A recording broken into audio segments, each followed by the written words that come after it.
राधे राधे, जय श्री कृष्णा। आज शनिवार है और तिथि शुक्ल पक्ष चतुर्दशी तिथि प्रातः लगभग 11:58 तक है। उसके बाद पूर्णिमा तिथि आरंभ हो जाएगी। विशाखा नक्षत्र है दोपहर 1:20 तक। उसके बाद अनुराधा नक्षत्र आरंभ हो जाएगा। ब्रह्म मुहूर्त प्रातः 4:10 से 4:58 तक। उसके बाद आज का राहुल काल है 9:15 से 10:55 तक। गुलिक काल है प्रातः लगभग 6 बजे से 7:40 तक। आज का विशेष है पुरुषोत्तम मास के शुक्ल पक्ष चतुर्दशी तिथि है। दोपहर के बाद पूर्णिमा तिथि आरंभ होने से पूर्णिमा स्नान दान भगवान श्री विष्णु की पूजा का विशेष महत्व है। भगवान विष्णु के समक्ष घी का दीपक जलाकर ओम नमो भगवते वासुदेवाय मंत्र का जप करें। पुरुषोत्तम मास में यह बहुत ही पुण्यदायक माना जाता है। आज सुनिए पुरुषोत्तम मास महामात्य का द्रौपदी के पूर्व जन्म की कथा, कैसे उन्होंने 5 पतियों को प्राप्त किया। मेधावी ऋषि की कन्या जो थी, मेधावी ऋषि अपने पुत्री का विवाह नहीं कर पाते हैं और वे अपना प्राण त्याग देते हैं। अपने पिता की मृत्यु के बाद उनकी कन्या बहुत ही शोक में डूब जाती हैं। तो आइए सुनते हैं कथा को। मेधावी ऋषि की कन्या अपना पिता को याद करते करते बराबर शोक में वो हमेशा उस जंगल में घबराई हुई रहती थी। इसके पहले के अध्याय में जाना था हमने कि मेघावी मुनि की कन्या ने दुर्वासा मुनि से, जब ये दुर्वासा मुनि उन्हें बोलते हैं, क्योंकि दुर्वासा मुनि में मेघावी मुनि के मित्र थे, तो वे बोलते हैं उन्हें उस कन्या को पुरुषोत्तम मास का व्रत करने के लिए। लेकिन वो कन्या पुरुषोत्तम मास की निंदा करती है और वो व्रत करने से मना कर देती है। तब दुर्वासा मुनि उन्हें बोलते हैं कि तुम्हारा कल्याण हो, यह कहकर वे चले जाते हैं।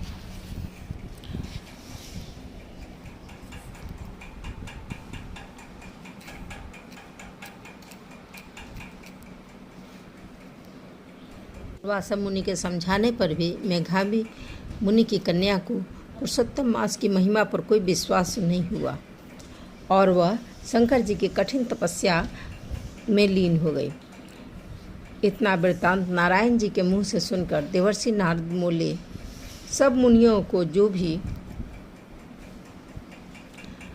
दुष्कर कर्म है, ऐसा भारी तप जो उस कुमारी ने किया, हे महामुनि हमें सुनाइए। तब श्री नारायण बोले, हे देवर्षि, इसके बाद कन्या ने भगवान शिव के पंचमुख सनातन महादेव को चिंतन किया।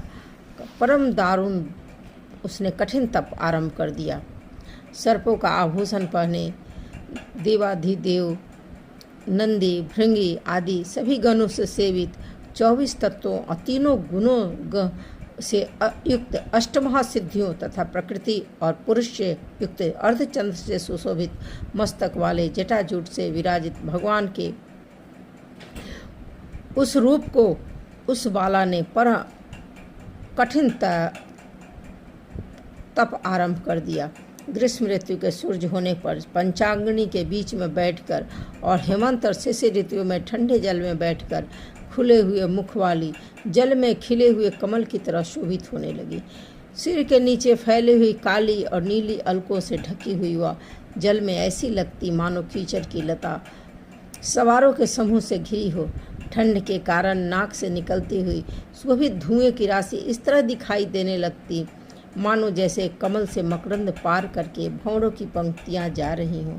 वर्षा काल में आसन से युक्त चौतरे पर बिना छाया के ही वह सोती थी और सुंदर अंगों वाली वह प्रातः साया धूम्रपान करके रहती। इस कन्या के इस प्रकार कठिन तप को सुनकर देवराजेंद्र बहुत चिंतित हो गए। तब देवताओं से और ऋषियों से स्मरणीय हो गए। उसके ऋषि कन्या के तप में लगे रहने पर, हे राजन, करीब 9000 बीत गए। उस बाला के तप से भगवान शंकर ने प्रसन्न होकर उसे अपना इंद्रियातीत निज स्वरूप दिखाया। भगवान शंकर को देखते ही जैसे कन्या के शरीर में प्राण आ गया, वह वैसे ही सहसा खड़ी हो गई और तपस्या से दुर्बल होने पर भी वह बाला उस समय हृष्ट हो गई। वायु और धूप से क्लेश पाई हुई वह शंकर जी को बहुत अच्छी लगी और उस कन्या ने झुककर पार्वती पति शंकर जी को प्रणाम किया। उस विश्व वंदित भगवान का मानसिक उपचारों से पूजन करके भक्ति से युक्त चित्त से जगत की नाथ की वह स्तुति करने लगी। कन्या बोली, हे पार्वती प्रिय, हे प्राणनाथ, हे प्रभु, हे भर्ग, हे भूतेश, हे गौरीश, हे शंभु, हे सोम, सूर्याग्नि नेत्र है तुम्हारे, हे मेरे आधार मुंडा स्थित मलिन आपको प्रणाम है, जिनके अनेक अंगों तापों से व्याप्त है और परम घोर संसार रूपी समुद्र में डूबा हुआ दुष्ट सर्पों तथा काल के तीक्ष्ण दांतों से डसा हुआ मनुष्य भी अगर आपकी शरण में आ जाए तो मुक्त हो जाता है। हे प्रभु, आपने वानासुर को अपनाया और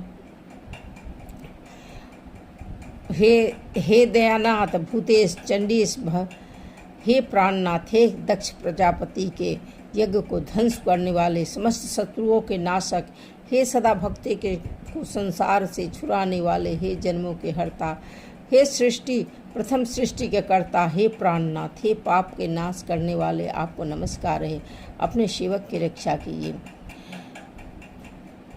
तो हे राजन, बड़ी भाग्यवती मेघावी की तपस्विनी कन्या इस प्रकार से मौन और वाणी से शंकर जी की स्तुति करके चुप हो गई।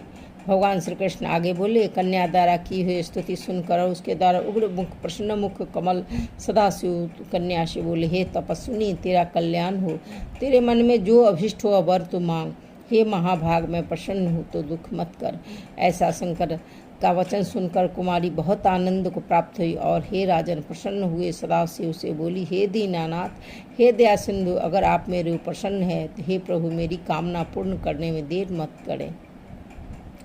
हे महादेव, मुझे वर दीजिए, वर दीजिए, वर दीजिए, मैं वर चाहती हूँ, मुझे वर दीजिए, मैंने इसके सिवा अपने हृदय में और कुछ नहीं सोचा है। वह ऋषि कन्या इस प्रकार महादेव से कहकर चुप हो गई। यह सुनकर महादेव जी उससे बोले, हे मुनि कन्या, तूने जैसा अपना मुख से कहा है वैसा ही होगा, क्योंकि तूने 5 बार वर मांगा है, इसलिए हे सुंदरी, तेरे 5 वर होंगे और ये 5 वीर सर्वधर्म वेता, सज्जन, सत्य पराक्रमी, यज्ञ करने वाले और अपने गुणों से प्रसिद्ध, सत्य प्रसिद्ध, जितेंद्रिय, तेरा मुख देखने वाले सभी क्षत्रिय और गुणवान होंगे। भगवान श्री कृष्ण आगे अर्जुन से बोले, ना तो अधिक प्रिय ना तो अधिक अप्रिय, ऐसे महादेव के वचन को सुनकर बोलने में चतुरा कन्या झुककर बोली, हे गिरजा कांत, सदाशिव संसार में स्त्री का एक ही पति होता है, इसलिए 5 पति का वर देकर आप लोक में मेरी हंसी मत कराइए। एक स्त्री 5 पति वाली ना देखी गई है ना सुनी गई। हाँ, एक पुरुष की 5 स्त्रियां तो हो सकती हैं।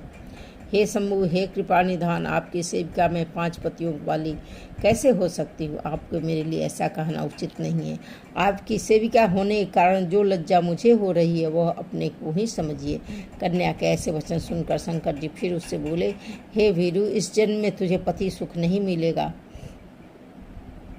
दूसरे जन्म में जब तू तपोबल से बिना योनि के उत्पन्न होगी तब पति सुख को भोग कर उसके बाद परम पद को प्राप्त होगी, क्योंकि मेरी प्रेम मूर्ति दुर्वासा का तूने पहले ही अपमान कर दिया है। अगर दुर्वासा आदि क्रोध करते तो तीनों भवनों को जला सकते हैं, सो तूने अभिमानवश ब्रह्म तेज का मर्दन किया। जिस अधिमास को भगवान कृष्ण ने अपना ऐश्वर्य दिया, उस भगवान के प्रिय पुरुषोत्तम मास का व्रत तूने नहीं किया। मैं ब्रह्मा आदि से लेकर सब देवता, नारद आदि से लेकर सब तपस्वी जिसकी आज्ञा सदा मानते आए हैं और तूने उनकी आज्ञा का उल्लंघन किया है। लोग पूजित पुरुषोत्तम मास के दुर्वासा की आज्ञा से तूने पूजा नहीं की। हे मूर्ख, इसलिए तेरे 5 पति हो गए। वे हे बाले, पुरुषोत्तम मास के अनादर करने से अब अन्यथा नहीं हो सकता। जो इस पुरुषोत्तम की निंदा करता है वह और नरक का भागी होता है। पुरुषोत्तम का अपमान करने वालों को विपरीत फल मिलता है। यह बात कभी झूठी नहीं हो सकती। पुरुषोत्तम के जो भक्त हैं वे पुत्र पौत्र धन वाले होते हैं और वे इस लोक को तथा परलोक की सिद्धि को प्राप्त होते हैं। और हम सब देवता भी पुरुषोत्तम की सेवा करने वाले हैं। जिस पुरुषोत्तम मास में व्रतादि से पुरुषोत्तम भगवान शीघ्र प्रसन्न हो जाते हैं। उस सेवा करने योग्य मास को ही कैसे न पूजा करें। ऐसा कहते हुए भगवान नीलकंठ सिंह जी अंतर्ध्यान गए और वह बाला भ्रष्ट हृदय की तरह चकित रह गए। श्री सूत जी सनकादिक ऋषियों से बोले, हे ऋषियों, चंद्रमा से युक्त मस्तक वाले सदाशिव जब उत्तर दिशा की तरफ चले गए तब वृतासुर को मारकर जैसे देवराज इंद्र को चिंता हुई, ठीक उसी तरह मुनिराज की इस कन्या को अब चिंता होने लगी। इसके बाद जो कुछ भी हुआ उसका वृतांत देवर्षि नारायण जी से बोले कि भगवान शंकर चले गए, तब हे प्रभु उस बाला ने शोक मग्न होकर क्या किया सो मुझे बताइए। तब नारायण बोले कि इसी प्रकार राजा युधिष्ठिर ने भगवान श्री कृष्ण ने पूछा था। तब भगवान ने जो कुछ भी राजा से कहा उसका वृत्तांत मैं सुनाता हूँ, ध्यानपूर्वक सुनो। भगवान श्री कृष्ण बोले कि हे राजन, जिस प्रकार शिव जी चले गए तब वह बाला प्रभावित हो लंबी लंबी सांसें लेती हुई बड़ी डरी हुई निस्सहाय सी आंसू बहाकर रोने लगी। हृदय में से उठी ज्वाला से जलते हुए वह तपस्विनी कन्या वन में जले हुए पत्ते की लता की तरह हो गई। दुख और ईर्ष्या को प्राप्त उस कन्या का बहुत सारा समय बीत गया। जिस प्रकार चूहे के बिल में घुसकर आक्रमण करके सांप उसे वश में कर लेता है, उसी प्रकार ऐसी सोचनीय अवस्था को प्राप्त कर तपस्विनी बाला पर काल ने आक्रमण कर उसे बस में ले लिया। वर्षा ऋतु में मेघ से घिरे हुए आकाश में बिजली चमक कर जैसे अचानक गायब हो जाता है, उसी प्रकार तपस्या में जले हुए पाप वाली वह कन्या अपने आश्रम में एक दिन मृत्यु को प्राप्त हो गई। उस समय धर्म यज्ञसेन नामक राजा ने बड़ी सामग्रियों से युक्त उत्तम यज्ञ किया। उस यज्ञ कुंड में सोने के समान कांति वाली एक कन्या उत्पन्न हुई। वही कुमारी द्रुपद राजा की कन्या के नाम से संसार में विख्यात हुई, जो कि पहले मेघावी ऋषि की कन्या थी। सभी लोकों में जो द्रौपदी के नाम से प्रसिद्ध हुई, उसी को शंभर मछली को वेद कर भीष्म, कर्ण आदि बहुत से राजाओं को के सामने अर्जुन ने पांचाली को प्राप्त किया। हे मुनि, वही द्रौपदी दुष्ट दुशासन के द्वारा बाल पकड़कर खींची गई और उसे हृदय को चीरने वाली वचन सुनाए गए। पुरुषोत्तम मांस की अवहेलना करने कारण मैंने भी उसकी उपेक्षा की। जो वह मेरी स्नेह करके मेरा नाम बार बार लेने लगी, तब हे दया सिंधु, हे श्री कृष्ण, हे जगतपते, हे नाथ, हे रमानाथ, हे केशव, हे क्लेश नाशन, मेरे माता पिता भ्रात बहन बंधु इष्टपति आदि कोई भी नहीं है। हे ऋषिकेश, मेरे तो आप सब कुछ आप ही हैं। हे गोविंद, हे गोपिकानाथ, हे दीन बंधु, दुशासन के आक्रमण की गई, क्या आप मुझे नहीं जानते? इस प्रकार द्रौपदी मुझे पुकारने लगी। हालांकि मैंने पहली पुकार पर मैंने उसकी ओर ध्यान नहीं दिया। जब दुशासन से पराभूत होकर उसने फिर मेरा स्मरण किया, तब गरुड़ पर चढ़कर शीघ्र ही मैं वहां पहुंच गया। फिर राजन, मैंने उसे बहुत से वस्त्रों से ढक दिया। सदा मुझ में स्नेह रखने वाली मैं ही हूँ। प्राण जिसके ऐसे सदा मेरे भजन में पारायण मेरी अत्यंत प्रिया सती सखी मुझे प्राणों के समान प्रिय होने पर भी पुरुषोत्तम की अवहेलना करने के कारण उसकी उपेक्षा करनी पड़ी। पुरुषोत्तम का तिरस्कार करने वाले का मैं पतन कर देता हूँ। यह पुरुषोत्तम मुनियों देवताओं से भी शुभ है, फिर सभी कामनाओं को देने वाला है। पुरुषोत्तम मनुष्य के द्वारा सेवनीय तो है, इसलिए पुरुषोत्तम मास की आराधना करो। 14 वर्ष बीत जाने पर तुम्हारा कल्याण अवश्य होगा। हे पांडु नंदन, जिन पुरुषों ने द्रौपदी के बालों को खींचते हुए देखा है, हे महाराज, उनकी पत्नियों को मैं क्रोध से काटूंगा। दुर्योधन आदि राजाओं को यमराज के भवन को पहुंचाऊंगा। फिर इसके बाद तुम समस्त शत्रुओं का नाश कर राजा होगे। ना मुझे लक्ष्मी जी इतनी प्रिय हैं, ना मुझे बलभद्र, ना देवी देवकी, ना प्रद्युम्न, ना सात्विकी प्रिय हैं, बल्कि मुझे मेरे भक्त सबसे ज़्यादा प्रिय हैं और उनसे ज़्यादा प्रिय कोई नहीं। जिसने मेरे भक्तों को पीड़ित किया उससे मैं सदा पीड़ित करता हूँ। हे पांडव, उनके समान मेरा अन्य कोई शत्रु नहीं है। जिसके अपराध का फल देने वाले यमराज हैं, क्योंकि वह दुष्ट दंड देने के लिए भी मेरे देखने योग्य नहीं है। श्री नारायण बोले, हे नारद, कृष्ण ने उन पांडुपुत्र युधिष्ठिर को और द्रौपदी को समझाकर द्वारिका जाने की इच्छा से कहा, हे राजन, वियोग से व्याकुल द्वारिकापुरी को मैं आज जाऊंगा, जहाँ पर महाभाग वासुदेव जी, हमारे बड़े भाई बलदेव जी, हमारी माता देवी देवकी तथा गद आदि, आहुक आदि, यादव, रुक्मिणी आदि जो स्त्रियां हैं दर्शन करने की इच्छा वाले, वे सब हमारे आने की कामना से टकटकी लगाकर हमारा ध्यान कर रहे होंगे। श्री नारायण बोले, नारद इस प्रकार कहते हुए देवे श्री कृष्ण गमन को जानकर पांडुपुत्र गदगद कंठ से बोले, जिस प्रकार जल में रहने वाले जीवों का जल है, उसी तरह हम लोगों का जीवन तो आप ही हैं। हे जनार्दन, थोड़े दिन बाद फिर दर्शन हो। पांडवों के नाथ हरि हैं, तीनों लोकों में दूसरा कोई नहीं। इस प्रकार सामने ही सब लोग कहते हैं। अतः हम लोगों की आप हमेशा रक्षा करें। हे जगदीश्वर, हम लोग आपके हैं, भूलिएगा नहीं। हम लोगों के चित्ररूपी भ्रमणों का जीवन आपके चरण कमल ही है, आप ही हमारे आधार हैं। इसलिए बारंबार हम सब प्रार्थना करते हैं।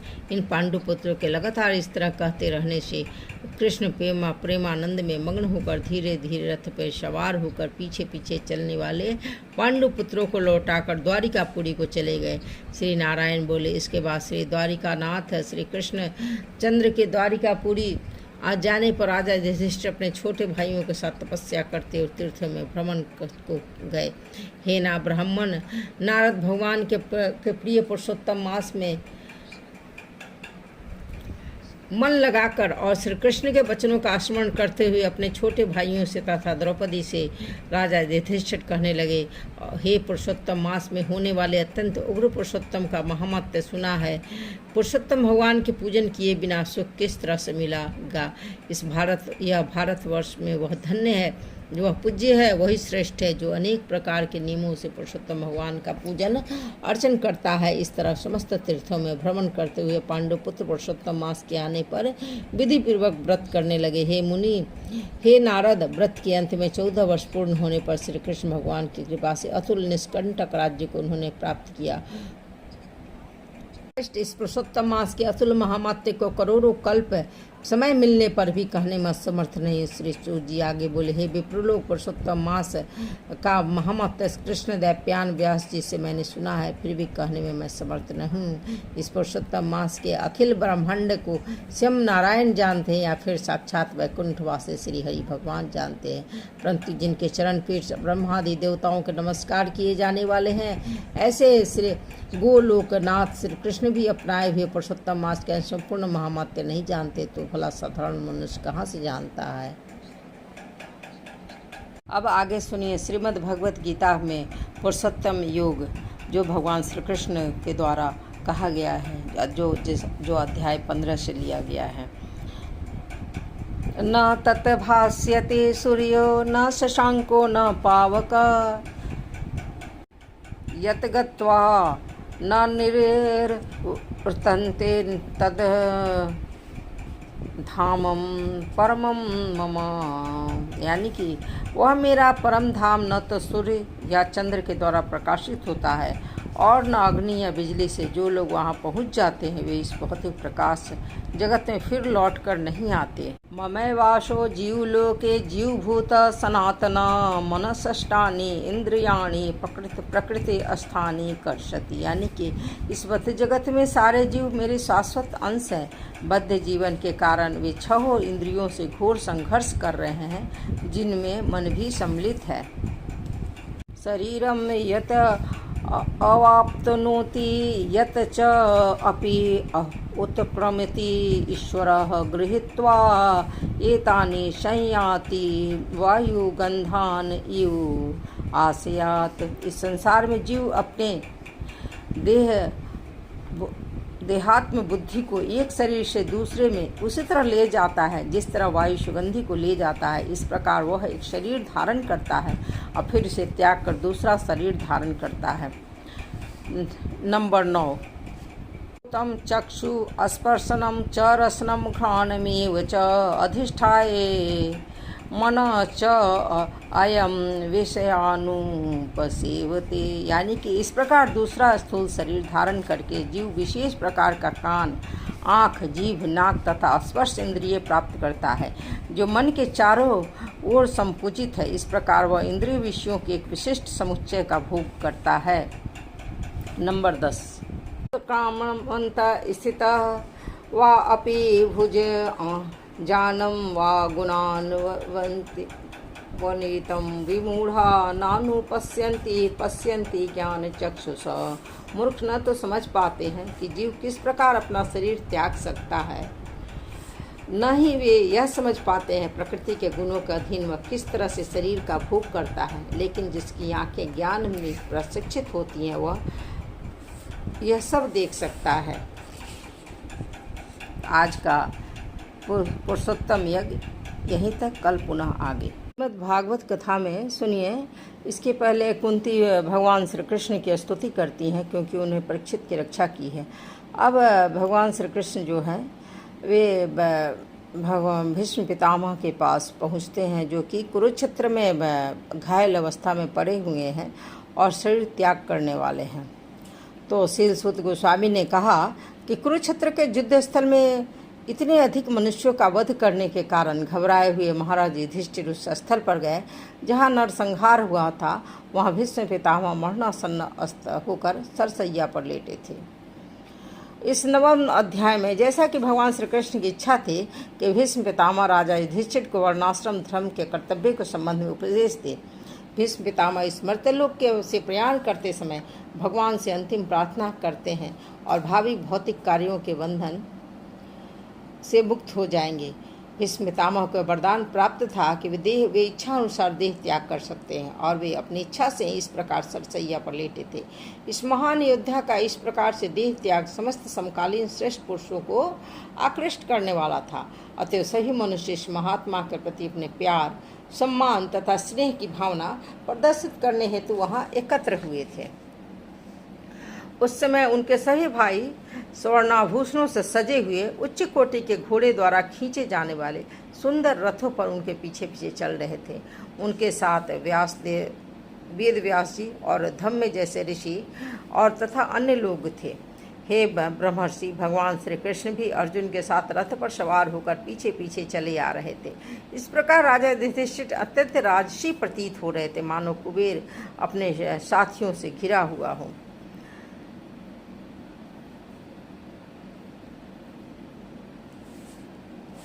आकाश से गिरे हुए देवता के समान उन्हें भीष्म पितामह को भूमि पर लेटे देखकर पांडव सम्राट युधिष्ठिर ने छोटे भाइयों तथा भगवान श्री कृष्ण सहित उन्हें प्रणाम किया। भगवान श्री कृष्ण में महाराज युधिष्ठिर के ममेरे भाई तथा अर्जुन के अतरंग सखा थे, इसलिए समस्त पांडव परिवार श्री कृष्ण को पूर्ण पुरुषोत्तम भगवान के रूप में जानता था। श्री भगवान को यद्यपि अपने परम पद का आभास रहता था तो भी यह मनुष्य की तरह आचरण करते थे। अतः उन्होंने भी मरणासन्न भीष्म पितामह को अपने को राजा युधिष्ठिर का छोटा भाई मानकर ही प्रणाम किया। राजा भरत के वंशजों में प्रधान भीष्म पितामह को देखने हेतु ब्रह्मांड के सारे सत्य गुणी महापुरुष तथा देवर्षि तथा राजर्षि वहां एकत्र हुए थे। भीष्म पितामह स्वयं ब्रह्मर्षि थे तथा और राजा भरत के वंशजों में प्रमुख थे। समस्त ऋषि शतगुणी होते हैं। वे सभी महान योद्धा की आसन्न मृत्यु का समाचार सुनकर वहां सभी एकत्र हुए थे। पर्वत मुनि, श्री नारद मुनि, धौम्य मुनि, ईश्वर के अवतार वेद व्यास जी, बृहदार्थ मुनि, भारद्वाज मुनि, परशुराम तथा उनके शिष्य वशिष्ठ, इंद्र, प्रमथ, तृतीय, गुत समद, असित, कक्षीवान, गौतम, अत्रि, कौशिक तथा सुदर्शन जैसे सभी ऋषि वहां पर उपस्थित थे।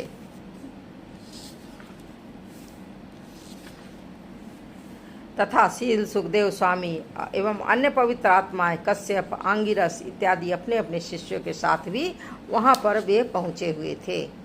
8 वसु में सर्वश्रेष्ठ भीष्म पितामह ने वहां पर एकत्र हुए समस्त महान तथा शक्ति संपन्न ऋषियों का स्वागत किया, क्योंकि भीष्म पितामह को देश तथा काल के अनुसार समस्त धार्मिक नियमों की भली भांति जानकारी थी। भगवान श्री कृष्ण प्रत्येक के हृदय में आसीन है, तो भी वे अपनी अतरंगी शक्ति से अपना दिव्य रूप प्रकट करते हैं। वही भीष्म भगवान साक्षात भीष्मदेव भीष्म पितामह के समक्ष विराजमान थे। अचूके भीष्म पितामह उनकी महिमा से परिचित थे, अतः उन्होंने उनकी विधिवत भी पूजा की। श्री भगवान की सर्वशक्तिमता का प्रदर्शन प्रत्येक स्थान में उनकी एक साथ उपस्थिति द्वारा होता है। वे अपने नित्य धाम गोलोक वृंदावन में सदैव उपस्थित रहते हैं, तो भी वे प्रत्येक व्यक्ति के हृदय में यहाँ तक कि प्रत्येक अदृश्य परमाणु के अंदर भी स्थित रहते हैं। जब वे इस भौतिक जगत में अपने नित्य दिव्य रूप को प्रकट करते हैं तब वे अपनी अतरंगी शक्ति से ऐसा करते हैं। बहिरंगी शक्ति या माया का इस नित्य स्वरूप में कोई सरोकार नहीं होता। ये सभी बातें भीष्म पितामह को ज्ञात थी, अतः उन्होंने उनके अनुसार ही पूजा की।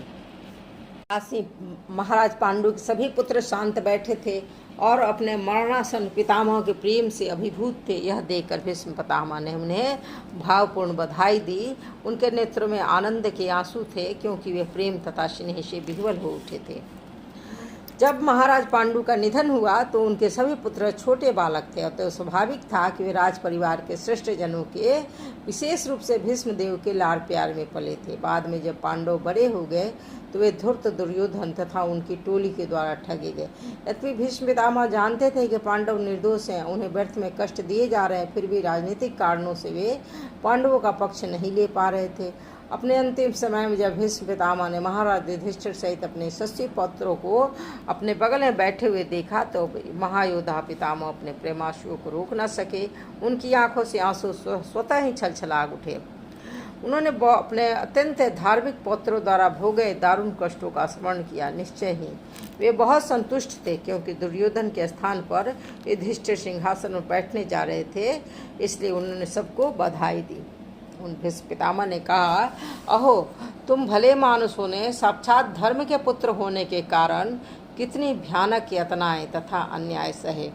उन कष्टों के चलते तुम्हारे जीवित रहने की आशा भी न थी, फिर भी ब्राह्मणों, ईश्वर तथा धर्म ने तुम्हारी रक्षा की। महाराज युधिष्ठिर कुरुक्षेत्र के व्यापक नरसंहार से बहुत विचलित थे। भीष्म पितामह समझ गए, इसलिए उन्होंने सर्वप्रथम भगवान महाराज युधिष्ठिर के विगत विपत्तियों का उल्लेख किया। वे अन्याय के कारण ही इस कठिनाई में पड़े थे और कुरुक्षेत्र का युद्ध इसी अन्याय के विरोध में लड़ा गया था, इसलिए उन्हें इस भीषण नरसंहार के लिए शोक नहीं करना चाहिए था।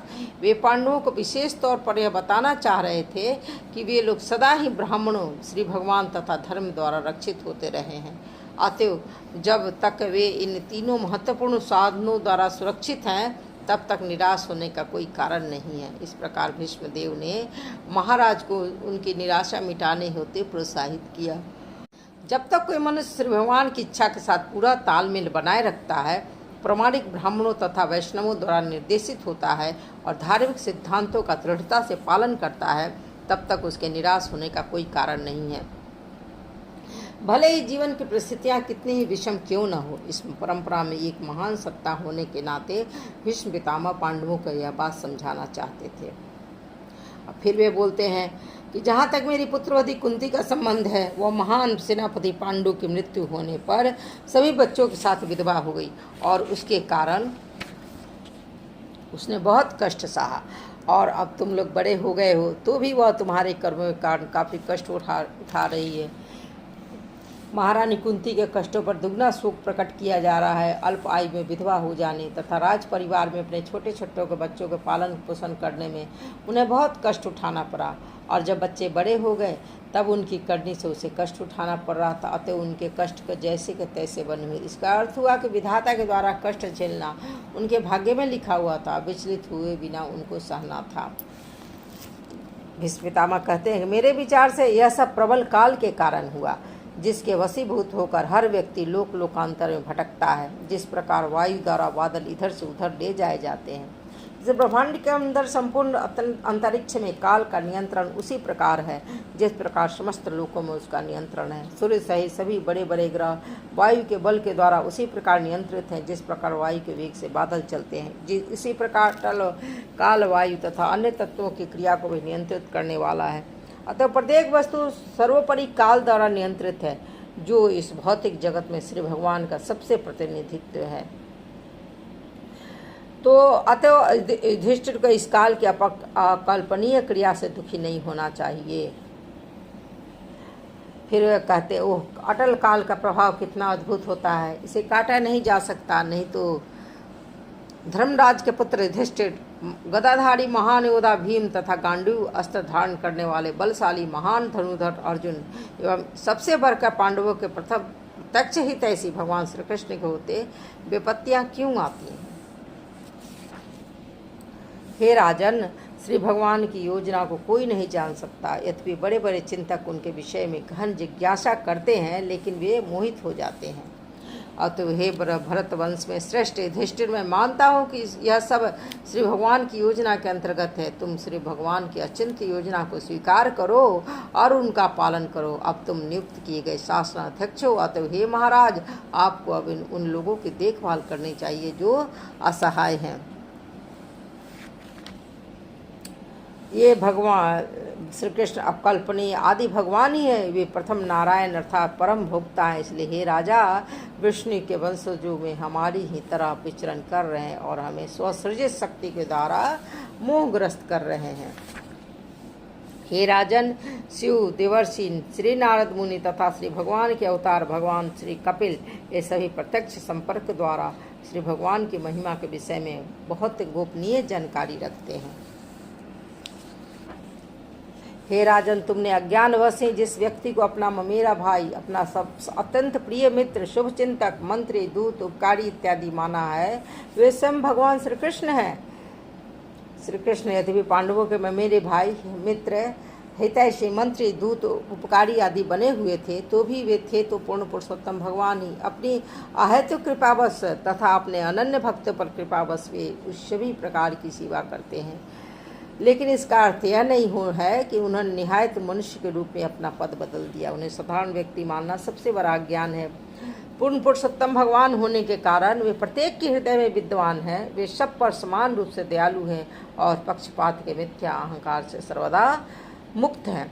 अतः वे जो कुछ करते हैं वह भौतिक उन्माद से मुक्त है। वे समदर्शी हैं। सब पर समान रूप से दयालु होते हुए भी वे अब कृपा पूर्वक मेरे समक्ष आए हैं। अब मैं अपने जीवन का अंत कर रहा हूँ, क्योंकि मैं उनका अनन्य सेवक हूँ। यद्यपि परम भगवान श्री कृष्ण समदर्शी हैं, तो भी अपने अनन्य भक्तों के प्रति वे बहुत कृपालु रहते हैं, क्योंकि भक्तगण उन्हीं को अपना रक्षक तथा स्वामी स्वीकार करके पूर्ण रूप में उनके शरणागत होते हैं। परमेश्वर को अपना रक्षक, मित्र तथा स्वामी स्वीकार करके उनमें अनन्य श्रद्धा रखना शाश्वत जीवन की सहज अवस्था है। सर्वशक्तिमान की इच्छा में जीव इस प्रकार बनाया गया है, वह पूर्णतया आश्रित रहता है, तब वह सर्वाधिक सुखी होता है। वे पुरुषोत्तम भगवान जो एकाग्र भक्ति तथा ध्यान से एवं हरि नाम के कीर्तन से भक्तों के मन में प्रकट होते हैं, वे उन भक्तों को उनके द्वारा भौतिक शरीर छोड़ते समय सकाम कर्मों के बंधन से मुक्त कर देते हैं।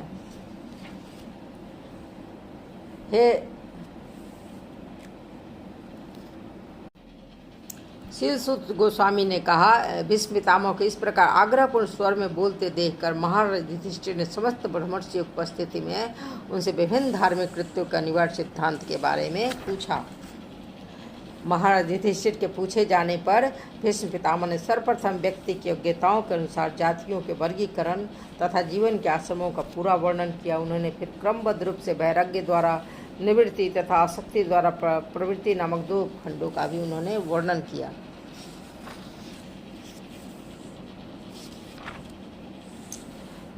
तब उन्होंने दान कर्मों, राजा के राज्याभिषेक कार्यकलापों तथा मोक्ष कर्मों की खंडवार उन्होंने व्याख्या की। फिर उन्होंने स्त्रियों तथा भक्तों के कर्तव्यों का संक्षेप में तथा विशद रूप से वर्णन किया। तत्पश्चात उन्होंने इतिहास से उदाहरण देते हुए विभिन्न आश्रमों तथा वर्णों के वृत्तिपरक कार्यों का वर्णन किया, क्योंकि वे सत्य को अच्छी तरह परिचित थे।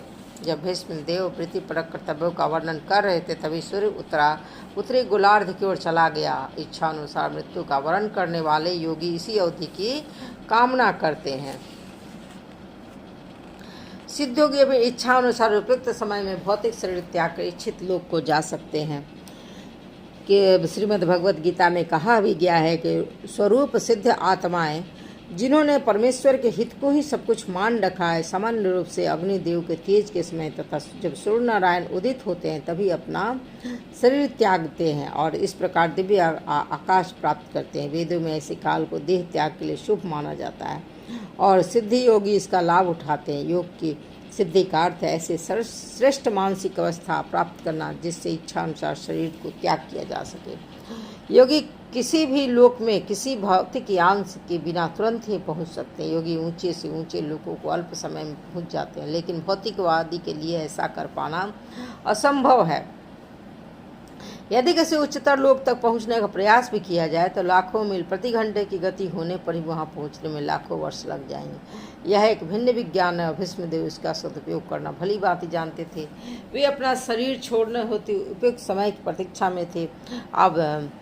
तब वह स्वर्णिम अवसर आ पहुंचा जब अपने धार्मिक पत्र पांडवों को उपदेश दे रहे थे।